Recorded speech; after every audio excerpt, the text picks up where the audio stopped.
What is up, everybody? My name is Dorian. Welcome to the Dorian Show. Thank you guys for joining me for another day. I don't know if you guys could hear my neighbors. They're blasting music again. I haven't heard from them in a couple of weeks. I thought they moved or died or something, but alas, they are here and very much alive and ruining my day. But I think this audio shouldn't be affected by that. And then the other thing I know you guys have been saying, you guys can't see my mouth. First of all, you guys are pervs. And second of all, I don't know how to adjust the mic further away from my face without me either losing volume. And if I turn up the volume on my mixer, it's going to catch a lot of the static. I think there's a little static right now, and I don't really know how to get rid of it. But if I turn it up louder, that's also going to get louder. So if you guys have any tips about audio, please drop a comment below. I will take any advice at this point. So let's just jump into this. Today, I kind of want to talk to you guys about Bitcoin. And I know Bitcoin's been around for a while now, and it's very popular for the last couple of years. I would almost say it's reached mass adoption, right? So some of you guys might think, why am I talking about Bitcoin now? Your grandma's talking about Bitcoin already. It's over. It's not the hot thing anymore. That was so 2016 or whatever. Bitcoin really caught steam. I just want to talk about Bitcoin because a lot of people believe that it's either a currency, the best currency, or it's going to be a really good store of value. So I'm going to give you just talk a little bit about that. In terms of being a good currency, I think it really depends on what you guys would compare it to. You know what I mean? So I live in the U.S., and I know I got listeners all over the globe. And thank you guys for listening. Oh, also, just shout out to new people from two different countries. What am I trying to say? I can't even say it correctly out. I got two new listeners from two new countries that weren't here before. And shout out to the Philippines, number one, and shout out to Hong Kong. Free Hong Kong, right? Hashtag free Hong Kong. That's it's like hashtag free Hong Kong is like right next to hashtag LeBron James. You know what I mean? Those go hand in hand. LeBron supports Hong Kong, right? Right? Anyway, so I want to talk about start out talking about Bitcoin as a currency. So it really depends on which currency you are comparing it to. So if you're going to compare Bitcoin to the US dollar, I would say Bitcoin wouldn't be a good currency. And here's why.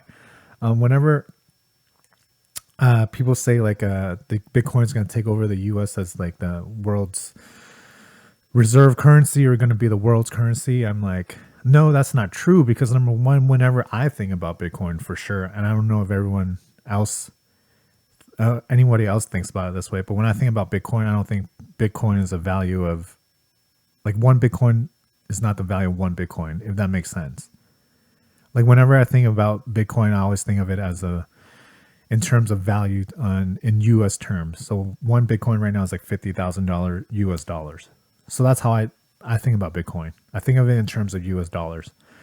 So that's number one. Number two, I don't think the US dollar is going away anytime soon. And if the US dollar does collapse and it goes away or becomes an unreliable currency, then the whole world got more things to worry about. Okay, there's the reason why the US currency is the world's reserve currency. We have the most stable government, as much as people like to make fun of our politics here. The truth is our government is the most stable. Year to year, president to president, it's more or less the same. And the dollars, everybody uses the dollar in trade, right? The dollar is the petrol. They call it the petrol dollar. So the gallons of oil is traded in dollars. A lot of the different countries in the world hold dollars in the reserve to keep their country from going completely collapsing, right? So yeah, I think the US dollar is still probably the number one currency in the world for a long time.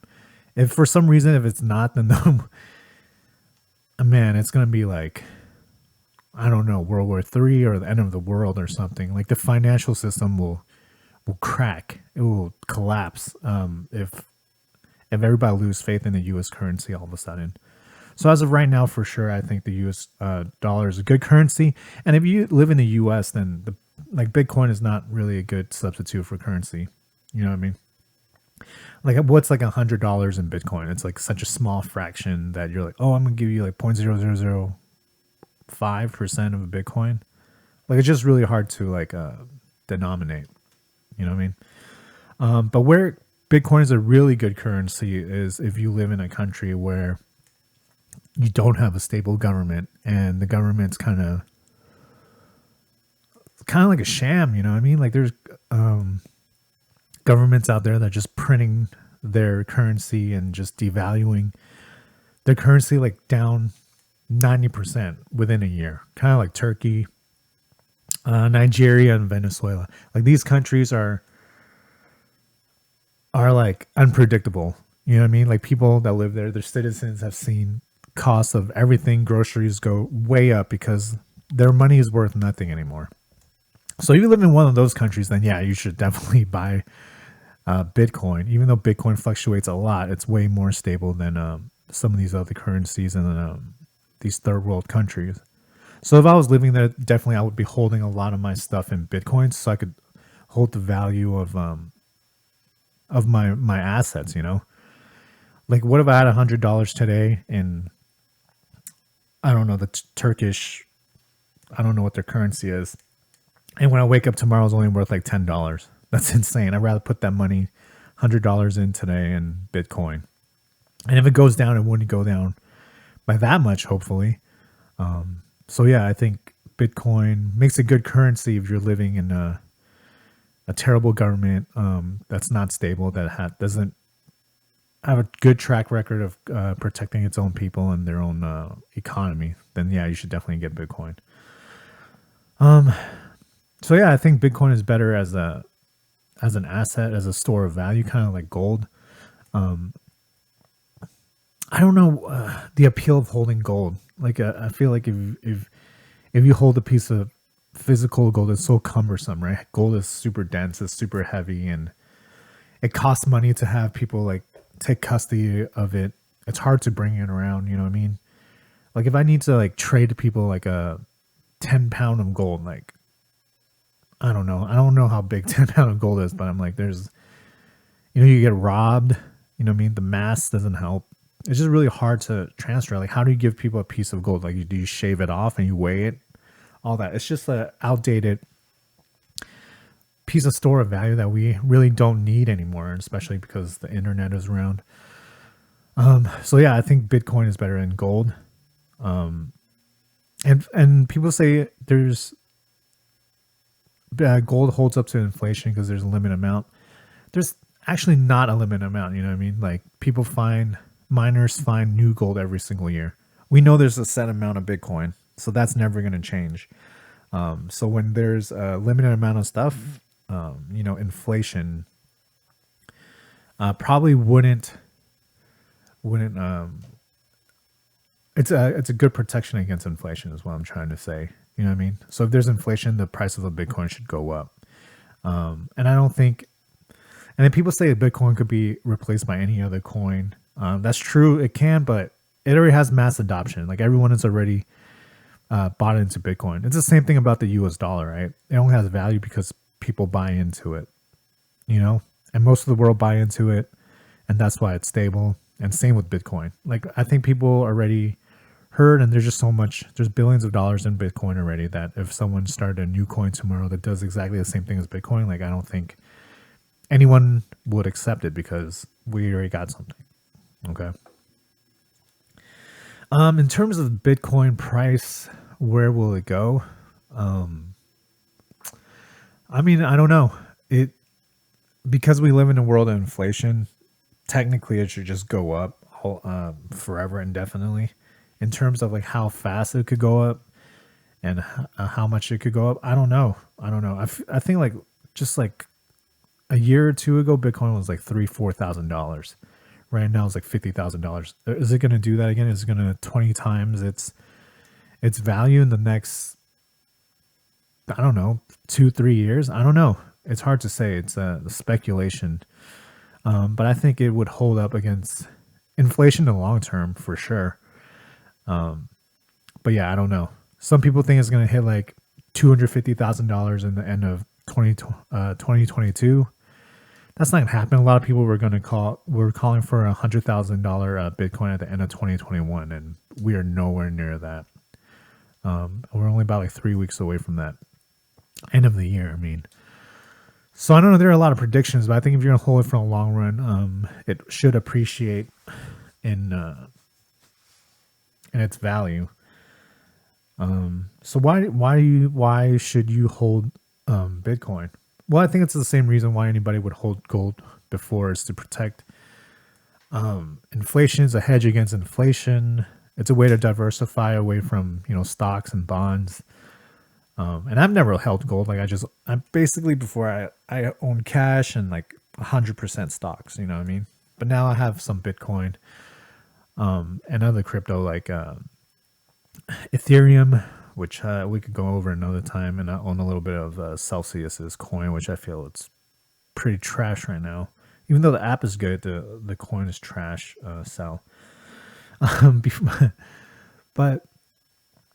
But yeah, it's a good hedge against inflation, and it's a good hedge against the stock market. So how much would you say? So people would ask, like, how much would I say is a good amount of my assets should be in Bitcoin? And I mean, for me personally, I have only about like 2.5% of my assets in Bitcoin as of right now. I'm thinking about like adding more to it. It's just hard because of the market fluctuations. It's hard to find out when is a good time to buy in. But technically, I should be okay. Like just like dollar cost averaging every 4 months. I think that would be a good idea to kind of build a bigger position in it. But I just haven't gotten myself into it, But yeah, I have about 2.5%. I think I'll be comfortable with maybe like 10% of my assets in Bitcoin. I just don't have the funds right now to do it. And I don't know. It's $50,000 right now. I think it could go down a little bit more, but that's timing the market is probably not the smartest thing to do. But I don't know. That's how much I have. 2.5%. With Ethereum, I probably have like 5% of my money in crypto. And I think both of them are probably going to go up. So I don't know. Let's get back to Bitcoin. So what are some of the risk I see? There's a huge risk on the price of Bitcoin. The first one is margin. A lot of people are buying Bitcoin with margin. So what the idea is, because everybody is so leveraged to jack up the price of Bitcoin, once Bitcoin starts dropping, it's going to accelerate the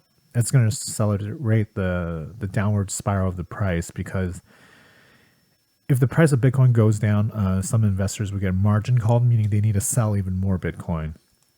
So that would cause it to tumble, which is kind of scary. But I'm actually kind of hoping that something like that would happen right now, especially because I don't have too much money into Bitcoin. So in the event if it like goes below $10,000, I would almost put all my money into Bitcoin. You know what I mean? Like there's a lot of value in it. But yeah, taking consideration of the margin risk out there right now. And but yeah, I think it should be fine in the long run. Even if it drops significantly, I think it'll rebound pretty quickly. But yeah. And then the second risk is with the USDT, which is Tether, which is a stable coin. If you guys are not familiar with stable coins, basically they're a way for you to trade crypto. They're technically supposed to trade one-on-one with your country's currency. So I live in the US, so like a USDT, which is Tether, should track the US dollar 1-to-1. And it just lets you buy in and out of crypto quickly and faster than using the bank wires. So the issue with Tether right now is because people think it's a freaking scam. And it's scary because it makes up a majority of the trades in the crypto space. And what people think will happen is if the government bans Tether or if they get shut down across the world, then it's going to cause the price of Bitcoin to sell. And this is why people think this. Number one, they don't think Tether is actually backed by anything. They think it's funny money, and that it's just nothing. It's just printed paper on nothing. And they're afraid that people will people that run Tether, who are doing these scams, they're using Tether to buy Bitcoin.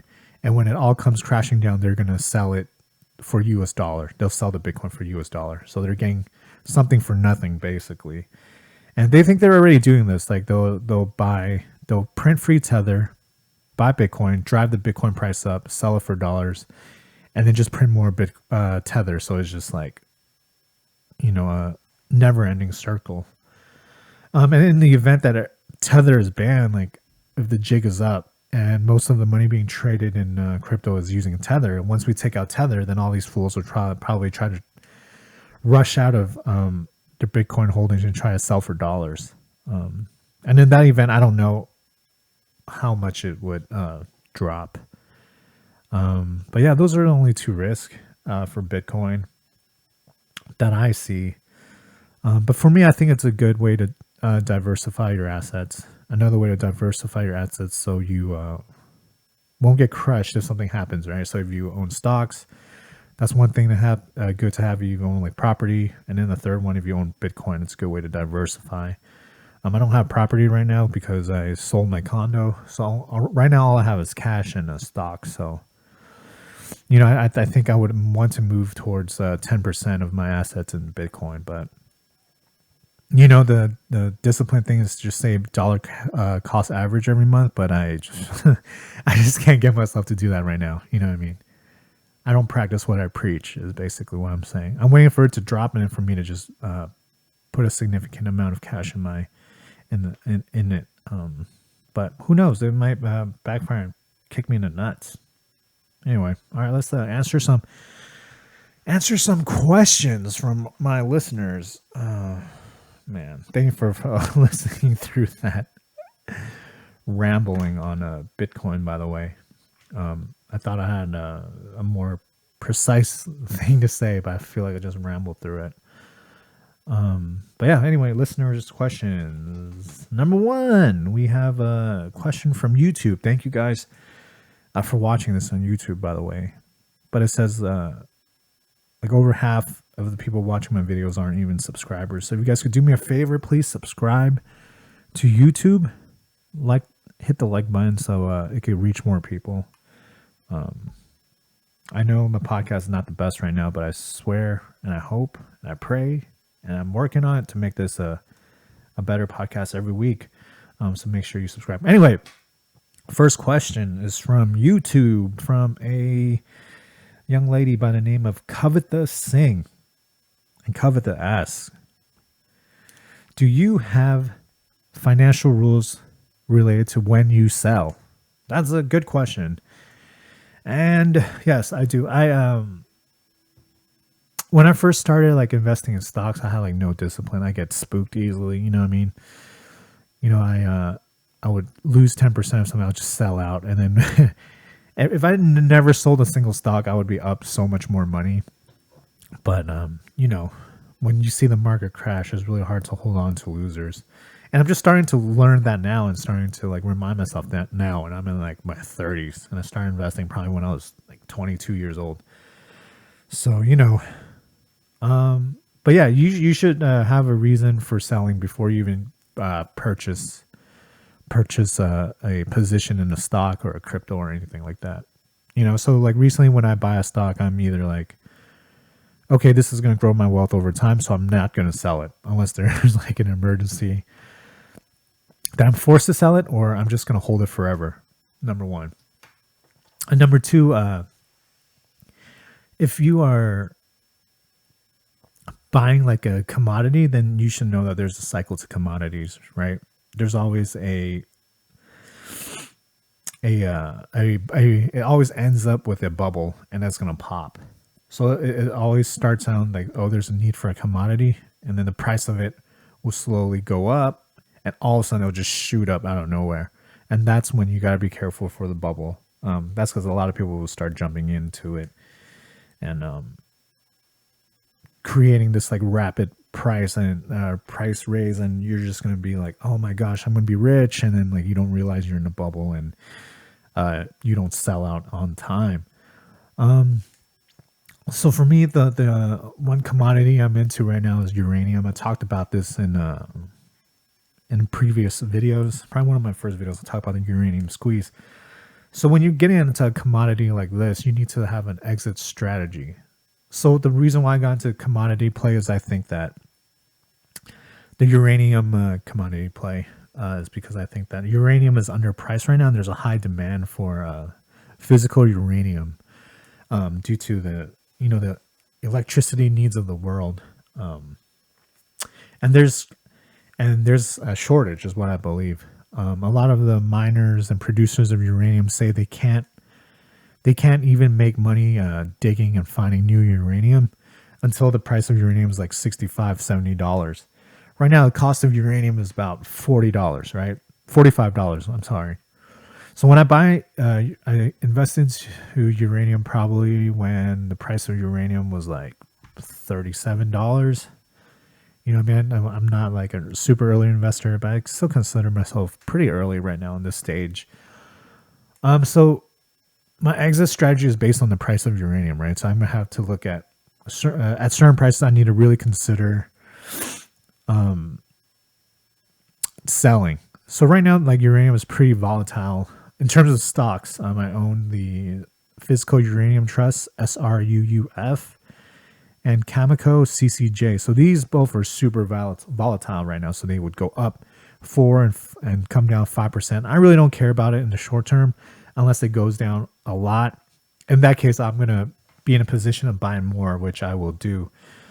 But like, I'm not too worried about the short term. People are trading in and out to make a quick buck, but I'm not a good trader, right? I just know that over time, the price of uranium will go up. So right now, the price of uranium, sorry, it's around $45. So I won't even consider selling it once they hit like 70, right? And I'm probably not going to sell it at 70. So if I know 70 is where producers will be able to profit in exploring for uranium, then that when it hits $70, I need to really pay attention to what's going on in the market.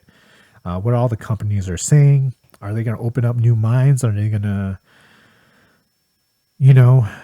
hold tight? If it's at $70 and a lot of these mines aren't reopening, then it means that they don't think it's profitable yet, and they want to see the price of uranium go up higher. So then I would just keep holding it. And then let's say it hits like $80 or $100 a pound of uranium, and then all of a sudden these mines are saying they're going to come back. They're going to reopen. And something I learned about the uranium market is that to like reopen a mine, it takes about 2 years for it to be fully running again. So I know once these new mines are coming up and starting to run, I know it's like, okay, within like a year or two, I need to think about selling my position. You know what I mean? Because once the price of uranium goes really high, all of a sudden, all these new people would want to be like, I want to be a uranium explorer or a producer because there's a lot of money in it. And that's when you create this euphoria, and that's where the bubble happens. So for uranium specifically, I think I would get out probably at I'll look at it carefully once it hits 70 pounds, and then once there's talk about starting up new mines, if there's new companies being created to try to get into the uranium market, like that's when you really need to consider selling out. You know what I mean? Like we knew we were in a housing bubble when your grandma was starting to sell mortgage rates. You know what I mean? So everybody's like a real estate agent or a mortgage broker. That was a good time to sell out your real estate back in 2008. So yeah, but that's like in terms of commodity. And then let's see what other financial rules. I guess if you make life-changing money, you should definitely sell. I don't think I'm in any position right now or any investments that is giving me like life-changing money. And when I consider life-changing money, it might be different from you guys, but like for me, it would be like $1 million. If like one position I own, one stock or one crypto I own, jump up to like 100 times, I mean $1 million or more, then I would definitely sell. Like when you have access to life-changing money, like it doesn't really matter if that stock goes up or down, right? Because they could keep going up, and you'll be like, oh, I could, instead of being a millionaire, I could have been like 2 millionaire, 3 millionaire. But you need to understand, like, especially if you buy something like Doggy Coin, or like Shiba Inu coin, which are these like meme stocks or whatever, like they're so volatile. Like there are people that became multimillionaires, even billionaires, for a short while, and if you don't sell out, like it will crash, and then you will lose that opportunity to have life-changing money, which, you know, for some of you guys might be able to like pay off school loans, pay off your home, quit your job, be able to, you know, enjoy your life without having to work again. Like that's life-changing money. And for me, that's probably like, honestly, that's probably like maybe like 1.5 million to $2 million for me, I would assume. And that just means like if I get like $500,000, $1.5 million to $2 million, I could stop working for the rest of my life. You know what I mean? And you guys might think I'm like rich already. I'm not. $1 million is not a lot of money in California. You can't really buy anything now for that. So yeah, if I like, for whatever reason, one of my positions become like $2 million, I'll sell immediately and give $1 million to the government, and I'll have $1 million for me to live off of. But that's for me. But yeah, if you have any life-changing amount of money, you should definitely sell out. Don't get greedy at that point. You know, if it could change your life, sell out. Enjoy your life. Currently, I don't think I'm in any. I'm not in any life-changing positions right now. I think my uranium plays right now at most. Best case scenario, they might like 10 times my returns. I'm only invested in Cameco, which is one of the biggest producers. So their upside's kind of capped, and then the physical uranium trust, which follows the price of uranium. So I think altogether, the best case scenario, I might 10 times my money, and that's a lot of money. Don't get me wrong, but it's not life changing. I'm not about to put $100,000 plus into uranium and hopefully it'll become like $1 million. I'm not gonna do that because I don't have that much money. I don't think Bitcoin for me is gonna equal to any life-changing money anytime soon. It's already $50,000 a coin, and I don't have $50,000 invested. And even if it hits $1 million a coin within the next 5 years, that's only like what, 20 times. You know what I mean? And what does that mean? Like to make $1 million? Where's my calculator? If it's $1 million, if I want $1 million, right? I need to divide by. Yeah, I don't know. I would have to buy a Bitcoin right now in hopes it goes up 20 times. I need to have $50,000 invested and hoping the price of Bitcoin will go up to $1 million. And what am I talking about right now? No. Even at these prices right now, like if it hits $1 million a coin, that's only 20 times, right? So I need to invest what, $50,000 to hope it'll go 20 times and it'll hit $1 million a coin. I don't think I'm gonna do that. That's a lot of money I don't have invested. But yeah, so yeah, I don't have anything identified yet that could be life changing. Hope that answers your question, Miss Kavitha Singh. Thank you. And then the next question I have here from Mr. Kevin Shea. Kevin says, I've been eyeing Alibaba. Should I jump in? Dude, Alibaba is so risky. When he wrote me this question, Alibaba was still at like $138, maybe $140 a share. Alibaba has since dropped down to like $120 a share. You know what I mean? And for me, I'm going to buy more. You know what I mean? I think the risk, like the potential gain in the risk reward is like favoring the reward part a lot more. It's at 130. I think the it's at least worth like $300 something. People were saying this stock was worth like $1,000 before Chinese crackdown and Ant Financial happened. And sure, Ant Financial took a huge hit and lost a lot of their the value of their company because of the government changing up their business plan. But it's still worth a couple $1 billion. I don't know where I read this, but I think JP Morgan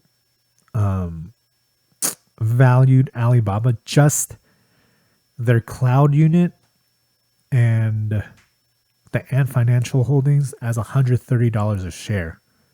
So just that part, not even like their cash cow, e-commerce, video games, social, all that.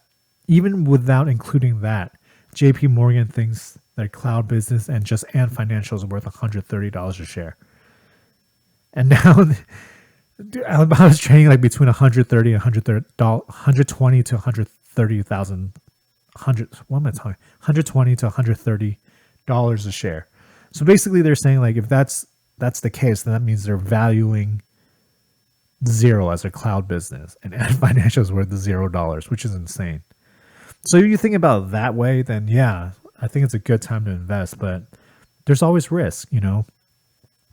But I don't see any other stocks right now besides like the Chinese sector and Alibaba specifically, who has a really good business that everybody's just selling, just taking a dump on it. You know what I mean?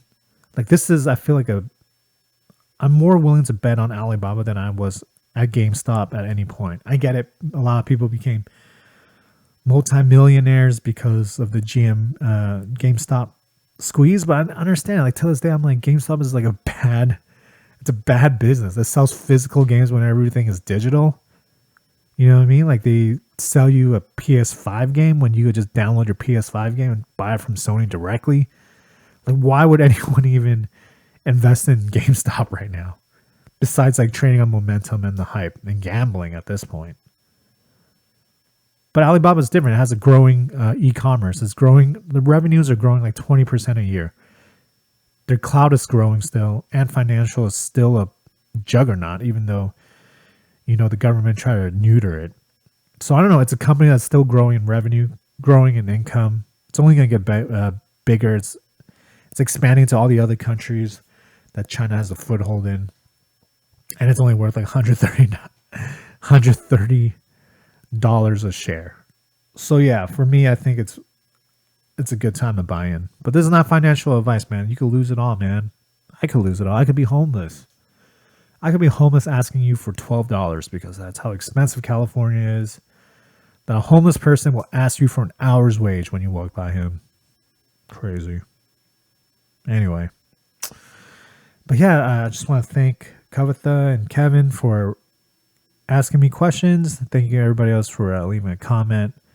Thank you to everybody listening to this on YouTube and you're watching it. Please leave a like.